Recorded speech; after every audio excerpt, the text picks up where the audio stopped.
Hello everybody and welcome to the latest edition of Conceptual Astrophysics, a series of videos in which we set up and solve simple astrophysics problems.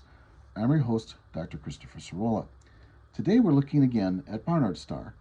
Last time we did a video on Barnard star, we looked at its distance and its absolute magnitude. Today we want to investigate how it moves through space. Specifically, we are given enough information of its radial velocity. We'll talk about that in a moment. But we don't have its transverse velocity, and we don't have its space velocity. First off, what are those, and how do we find those from the observations we're given? So, read the description, and we find out that the radial velocity is a negative 110.6 kilometers per second. First of all, what does that mean? And then what do we do with it? 110.6 kilometers per second, that is simply the speed at which it's moving through space. That sounds very fast, and it is for people, but keep in mind that stars like Barnard star and the Sun are hundreds of thousands to millions of kilometers across. So it's actually sort of crawling through space compared to how big it is. Even so, Barnard star is one of the fastest moving stars we know of. The negative sign indicates that it's moving at least partly towards us. And we'll talk about that towards the end of our discussion here today. So, what else do we know about Barnard star? Well, we also know that it moves sideways across the sky and has what's called a proper motion of 10.39 arc seconds per year. Okay. Now, proper motion is quote-unquote a property of the star. It has nothing to do with Barnard star behaving in any particular fashion, right? It's a property of it. Specifically, when we look at the sky and we see stars, we see them as points of light. There's no real depth perception just to look at things.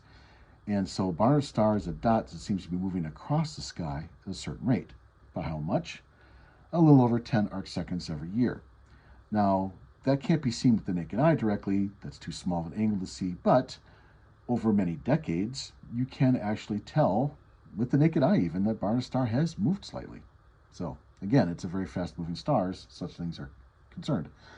Last thing we know from other observations, it has a trig parallax angle of 0.5470 arc seconds. And I've rounded it off for our discussion here. So, what can we do with these bits of information? Well, again, it's a good approach when faced with something beyond a trivial problem to write down what you know and what you don't know about the problem. So, what do we know? First off, we know the radial velocity is a negative 110.6 kilometers per second. Now, I am using V for velocity and a subscript R to stand for radial. Why am I making that distinction, or what's the point? I'm doing that because we have other velocities to talk about, and I don't want to get them mixed up. All right. Second thing is the proper motion. Now, in astronomy, the symbol for proper motion looks like this. This is the Greek letter mu, which you can see written like that, if you will, mu. All right. And mu is that's just simply what we do in astronomy. And that is always expressed in arc seconds per year. And so that is our 10.39 arc seconds, or double dashes, if you will, per year like that. Now, if you want to write out the word arc second or just arc sec or something, that's also done too. But for shorthand and just to keep my wrist nice and stable, I'm just going to use the double dashes. It's a lot quicker. Last thing is the parallax angle. I'll call that little p for parallax. That's easy enough. And that's 0.5470 arc seconds. And again, I can use a double dash to stand for that. What don't we know? Well, we have the proper motion, but we have that in terms of arc seconds per year. What we really like to have it is in kilometers per second, so it will match up with the radial velocity. That's called the transverse velocity. And that is then V sub t for transverse. And that is an unknown. I don't know what that number is yet. We'll have to find that out. Also, of course, the overall space velocity, which I'm not going to bother with the subscript, is also an unknown. All right.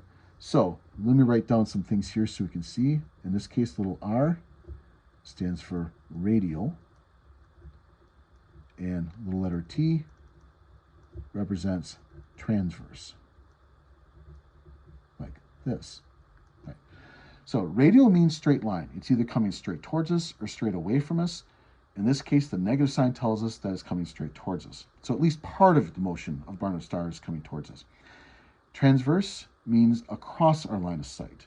So that's why we see the dot of Barnard star crawling across the sky as decades go past. So that's what that refers to.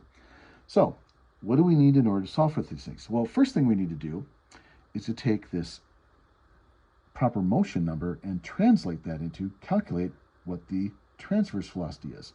Now, this is not a formula that you're going to get derived from given the knowledge that you have in this class. So we will give that to you. And it turns out, if you want to calculate the transverse velocity of a star in units of kilometers per second, astronomers have already created a formula. It's 4.74 multiplied by this proper motion and divided by the parallax angle. It looks like that. So that's the general formula, and if you know the proper motion and parallax for any star, you can calculate its transverse velocity. So let's do that. Let's actually apply it here. So 4.74 multiplied by 10.39 and divided by 0.5470 will give us our result. Now again, this is a specialized formula just for astronomers, not for other people really to use. It's not going to work in regular physics or other similar topics. This is specifically designed by astronomers using astronomy units to give us a shortcut to a result. That's why it's done this way. So, but in any case, having the shortcut available, let's take advantage of that. And when we do that, we find out that, interestingly enough, the transverse speed of Barnard's star is 90 kilometers per second. That's kind of interesting. All right, so what about the space velocity? In other words, the true velocity through space that Barnard's star is traveling at. Now, I'm not going to worry about the angle so much.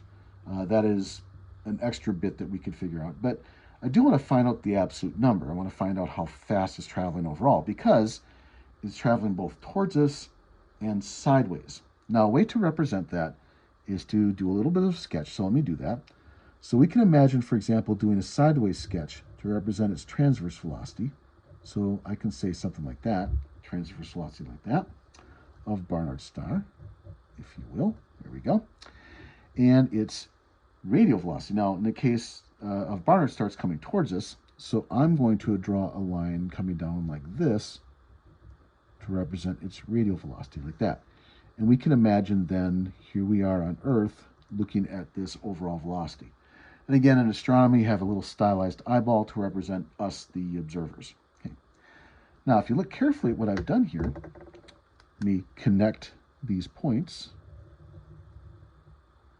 I have created a right triangle. There's a right angle there. Okay. And with right triangles, that means that there's something that you might remember called the Pythagorean theorem, which says that the adjacent side squared plus the opposite side squared equals the square of the hypotenuse. Or, in this particular case, I can write it like this. So that's Pythagorean theorem. Now, I want this overall space speed, not the square of the space speed. So one last step I would take, I can write it this way. Right, and then that will be perfectly fine. So, in other words, I have to find the squares of both of these speeds, add them together, take the square root, get my space velocity. All right, let's do that for Barnard's star quick. So, transverse velocity was 90 kilometers per second. Now, note we're going to square that number, right? By the way, also note that I'm including my units as I go along.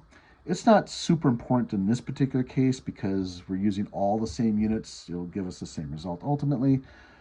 But why not be consistent? It's always a good habit to get into, especially when we're just starting out with these things. Radial velocity was a negative 110.6 kilometers per second, right here, like that. And let me square root everybody, like this. Okay. Now, something else that will come in handy to notice, that you already know, I'm sure, when we square a negative number, we get a positive number as a result. So we don't have to worry about the fact that there's a negative number underneath the square root sign. That'll take care of itself when we do this little calculation, right?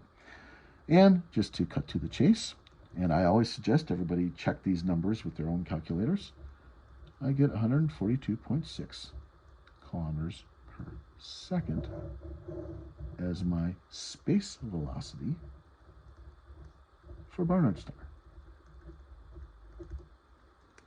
So What have we come up with, and what does it all mean? First off, this turns out to be relatively fast. It's one of the fastest, if not the fastest, stars that we know of in the night sky. That's one thing. Second thing is it's coming towards us. Now, most of the stars in the sky, if they are coming towards us, are coming towards us at a lot slower rate.